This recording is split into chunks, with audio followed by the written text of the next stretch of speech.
You want to know something else? I chased O.J. Simpson from the scene of the crime.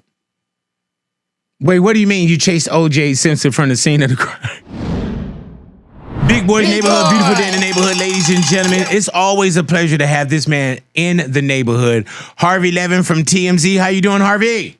Hey, big boy, how you doing? Man, it is a pleasure, bro. Not only do I watch TMZ daily, not only do we get the real source from TMZ, because there's sometimes, Harvey, and you know it, a story will pop up, and the main thing that I ask the neighborhood, I'll say, okay, where did you get it?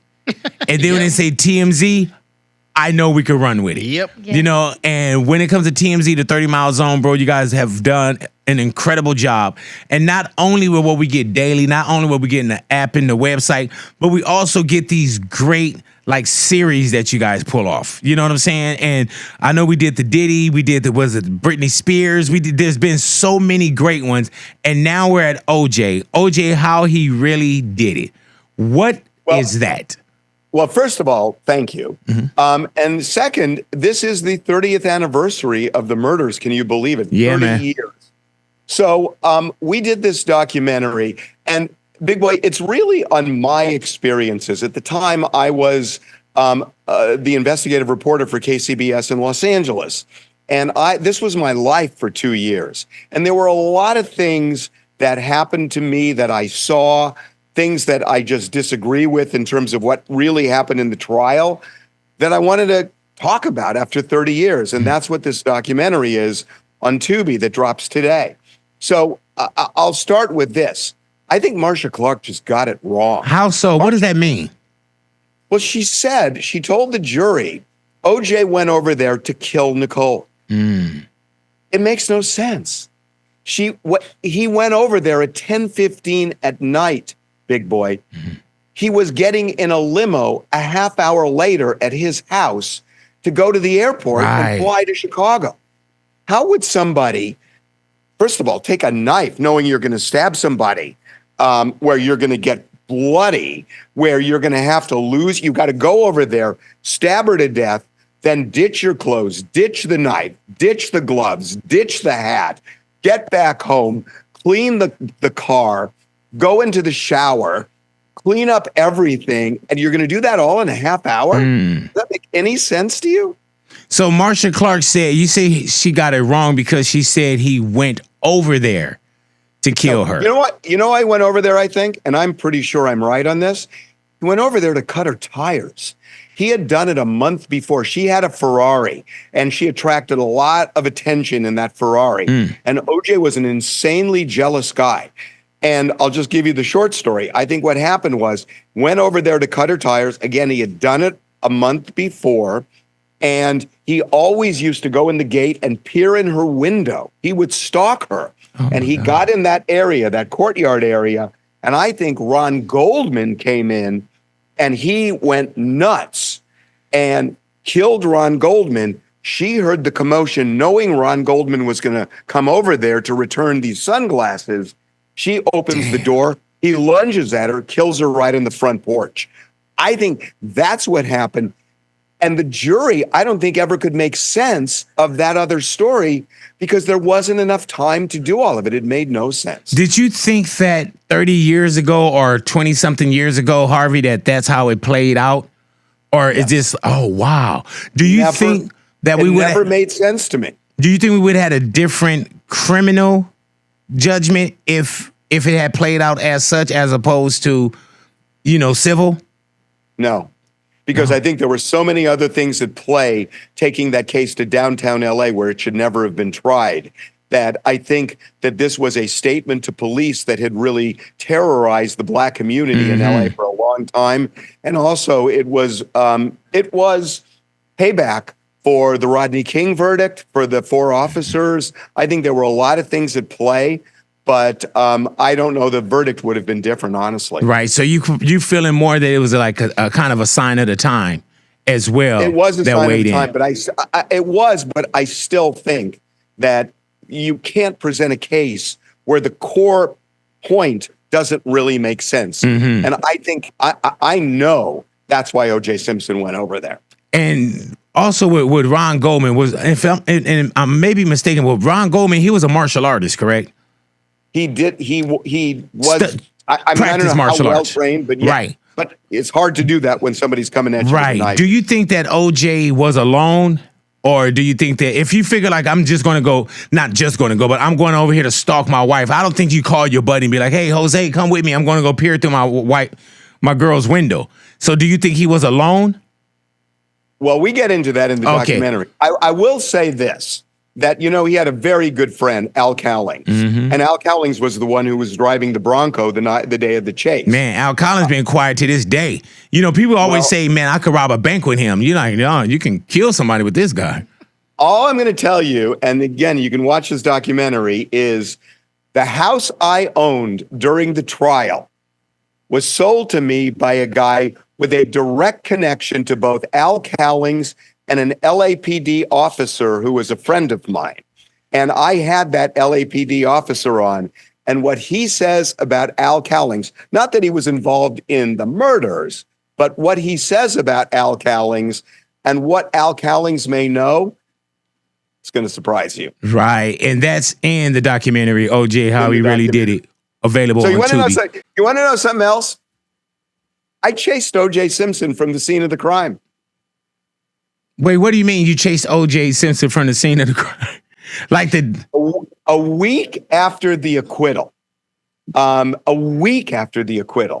was telling a very good friend of mine at dinner on a Saturday night what I thought happened about slitting the tires, right?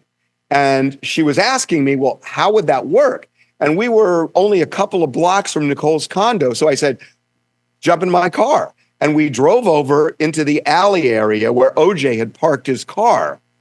And there is a limo that's parked right in front of us, right by the gate that OJ had entered to kill them. And the limo, it was an older limo. And I looked at the driver through his side view mirror, and we made eye contact. And as soon as he saw me, he started the engine and the car starts to go slowly, but the car leaves. And I remember saying to my friend, this is really weird. Why would somebody immediately take off when they see me? Because it was clear they saw me, started the engine and left. And again, I was covering the case. Mm-hmm. And it just felt weird to me. So I started following this limo. And as I'm following it, it starts going faster. And I'm going faster. It starts going faster. And I'm going faster. It starts to snake around that whole area. And I'm chasing this limo thinking, could this possibly be? And we get to Sunset and the limo crosses Sunset. I get stuck by about 4 cars going back and forth. And I shoot up the street next to Rockingham where OJ lived. And I swing around. And sure enough, I get to Rockingham. The limo is parked there. And I just stop. And it was dark out, and it was almost a standoff. Nobody was getting out. And all of a sudden, somebody opened the gate from the front door of the house, and the person in the passenger seat goes racing into the house. And it was OJ. Simpson went back to the scene of the crime. Man, they say they do.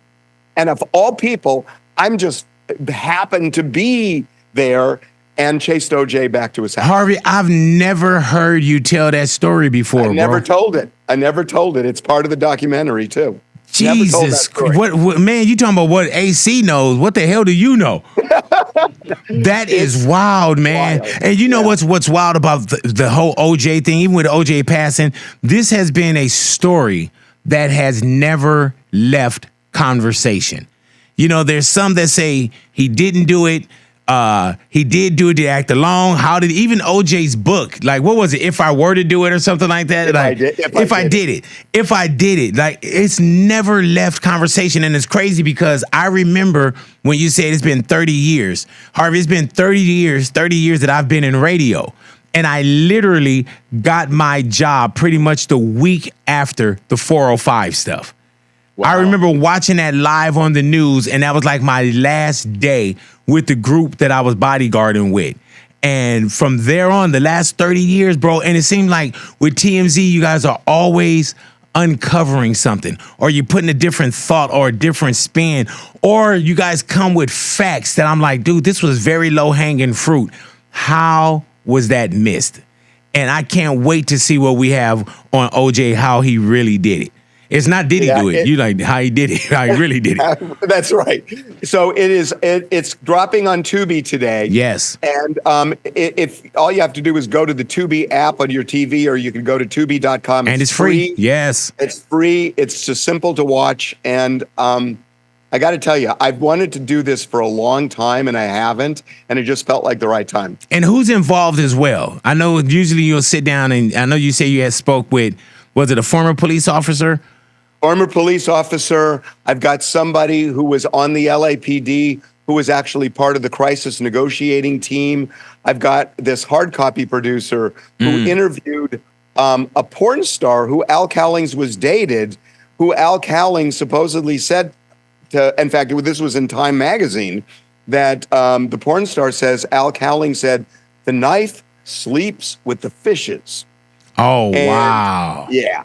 And so there are some really interesting people. I have the wife of the lawyer, he's since died, Howard Weitzman, but his wife is on, and she is telling stories, because she knew OJ and Nicole very well, telling stories about the first call OJ made to his lawyer hours after the murders, what he said, how he was trying to establish his alibi. Really interesting. Harvey, thank you once again, brother.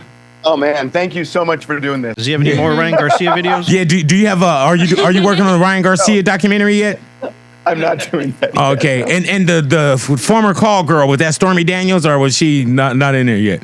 Out You of said business. okay. I thought it was okay. She's out of the business. No, it wasn't Stormy. That wasn't, Right. How about J-Lo, man? Anything on J-Lo? Yeah, anything on J-Lo? You want to give us an exclusive one? we have a documentary that drops in the that's going to be on the network on Sunday night on J-Lo and Ben, and it's on Hulu on Monday. Jesus Christ, they went on to do all that fucking home shopping just to sell the fucking house. You know what I'm saying? That shit is ridiculous. The air kissing and shit. Man, OJ, how he really did it. Available on Tubi. Stream it on Tubi right there. Tubi.com. You can grab it for free, and also through the Tubi app. And when we say free, we don't get a lot of free 99 anymore. So thank you, Tubi.